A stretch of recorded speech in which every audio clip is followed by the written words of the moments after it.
If you look at the architecture of the modern world, you see silicon, you see steel, you see oil. We call this the digital age or the green revolution. We convince ourselves that our technological empire is built on human ingenuity and infinite data, but we are wrong. The entire structure of the 21st century economy rests on a single conductive element that has no substitute. Every solar panel on every rooftop, every electric vehicle rolling off the assembly line, every AI server farm processing our future, and every advanced missile guidance system guarding our borders. They all require silver. For the last 50 years, we have treated this metal as if it were infinite. We have consumed it, discarded it, and buried it in landfills, assuming the Earth would always provide more. But the geology does not care about our assumptions. And the geology does not care about our stock markets. We are not looking at a temporary shortage. We are looking at a mathematical wall. The data suggests that industrial demand is now doubling, while global supply has already peaked. We are hurtling toward a specific point in time, roughly the year 2030, where the physics of supply simply stop supporting the ambitions of our technology. This is not a story about a price squeeze. This is the story of the silver cliff. To understand the cliff we are approaching, you first have to understand the fundamental error most investors make. They look at silver and they see poor man's gold. They see a monetary metal that sits in a vault, waiting for a currency crisis. But that is a relic of the 19th century. Today, silver is not just money. It is the lifeblood of the industrial machine. And unlike gold, which is mined, refined, and then locked away for eternity, silver is different. Silver is consumed. We are witnessing a structural shift in demand that has no precedent in history. Let's look at the solar industry. In 2010, the consumption of silver in solar panels was a rounding error. It was negligible. By 2020, the industry was consuming 85 million ounces a year. By 2026, that number is projected to hit 200 million ounces annually. To put that into perspective, that is nearly 1/4 of the entire global mine supply, swallowed by a single industry. And this demand is not driven by free market choices. It is mandated by law. Across Europe, China, and the United States, the energy transition is policy. Governments are pouring trillions into subsidies to electrify the grid, and policy does not care about the spot price of silver. The mandates are clear. Build the panels, regardless of the cost. But the solar panels are just the visible tip of the iceberg. The electrification of transport is creating a secondary vortex of demand. An electric vehicle is not just a car with a battery. It is a rolling computer. The data shows that an EV requires approximately twice the amount of silver compared to a traditional gas-powered vehicle. Every connector, every sensor, every battery management system relies on silver's unique conductivity to function without overheating.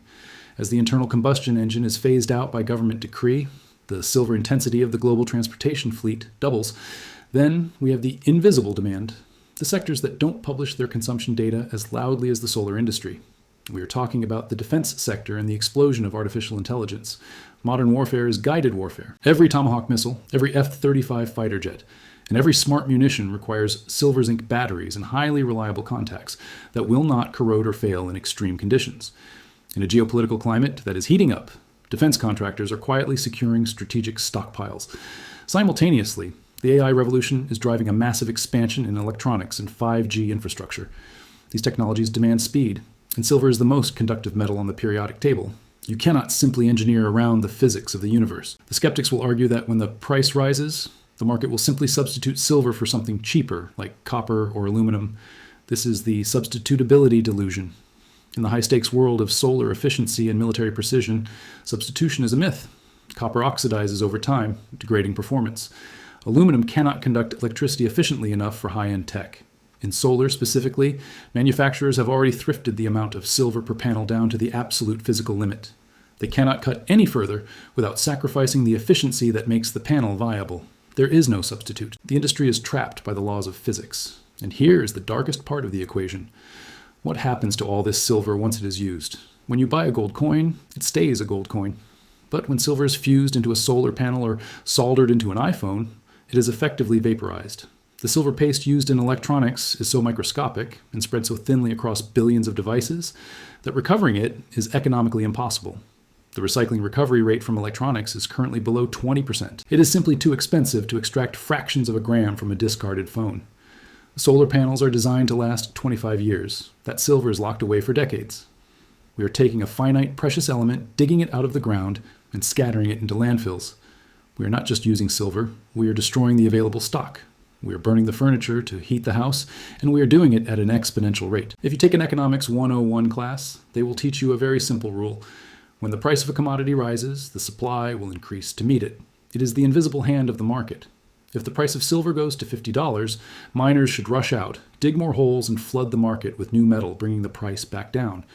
That is how the world works for wheat. That is how it works for lumber. But that is not how it works for silver. The silver market is broken by a geological quirk known as the byproduct curse. Here's the reality that Wall Street models often ignore. Only about 28% of the world's silver comes from actual silver mines. The vast majority, over 70%, is an accidental byproduct of mining for other base metals like lead, zinc, and copper. Consider a massive copper mine in Chile or a zinc mine in Australia. Their business model is based on the price of copper or zinc. If they happen to find some silver in the ore, they sell it as a bonus credit to offset their costs. It is the icing on the cake, not the cake itself. This creates a terrifying economic paradox. Let's say the price of silver doubles tomorrow because of a solar panic. Does the copper miner in Chile double his production? No. He cannot justify doubling his massive excavation costs just to chase a tiny byproduct. He is a copper miner, not a silver miner. Conversely, imagine a global recession hits. Construction slows down, and the demand for copper and zinc collapses. Those mines will scale back production to save money. And when they stop digging for copper, they automatically stop producing silver, even if the price of silver is skyrocketing. This is called inelastic supply. It means that no matter how high the price goes, or how desperate the solar companies become, the supply chain is physically incapable of responding quickly. The spigot is controlled by the base metal markets, not the silver market. But what about the primary silver miners? The few companies that actually focus on this metal, they are fighting a losing battle against geology itself. We have been mining silver for over 5,000 years. The Romans mined it. The Spanish Empire drained the Americas of it. We have already picked the low-hanging fruit. The high-grade deposits, the veins where you could practically see the silver glistening in the rock, are gone. In 2005, the average primary silver mine yielded roughly 13 ounces of silver per ton of rock. Today, that yield has collapsed to nearly half that amount. We are forced to move more earth, burn more diesel, and use more water just to extract the same amount of metal. It is a classic case of diminishing returns. The earth is making us work harder for every single ounce. And even if we found a massive new deposit tomorrow, a miracle mine that could save the industry, it wouldn't matter for a decade. The regulatory environment of the 21st century has made mining a slow, bureaucratic nightmare. From discovery to first pour, it takes an average of 10 to 15 years to bring a new mine online. You need environmental permits, indigenous consultations, water rights, and billions in capital expenditure. We haven't been investing in that exploration. Since the price crash of 2011, capital fled the mining sector. We have had a lost decade of underinvestment, and we stopped looking. So here's the trap. Demand is exponential, driven by the laws of technology. Supply is inelastic, constrained by the laws of geology, and the lead time to fix it is longer than the time we have left. The bridge is out, and the train is accelerating. So we have established the mechanism. Demand is exploding, and supply is frozen. Now we simply have to do the math. For the last 3 consecutive years, the global silver market has been in a structural deficit. This means that every single year, human civilization consumes significantly more silver than it digs out of the ground. According to the Silver Institute, the deficit in 2022 was the largest on record. In 2023 and 2024, the gap remained. We are currently burning through our savings to keep the lights on. The only reason the price hasn't exploded yet, the only reason the system hasn't crashed, is because of the above-ground stockpiles. Think of this as the world's emergency savings account. For decades, we had billions of ounces sitting in vaults in London and New York, accumulated during the surplus years of the 20th century. But we are draining that account at a terrifying velocity. If you look at the tracked inventories on the COMEX and the LBMA, the trend is undeniable. The registered silver, the metal that is actually available for delivery, has plummeted. We have seen declines of 40%, 50%, and in some categories, nearly 70% from the highs. The cushion is deflating. This brings us to the silver cliff. If you take the current rate of deficit, hundreds of millions of ounces per year, and you project it forward against the known visible stockpiles, you reach a mathematical singularity. You reach a date where the inventory hits effective zero.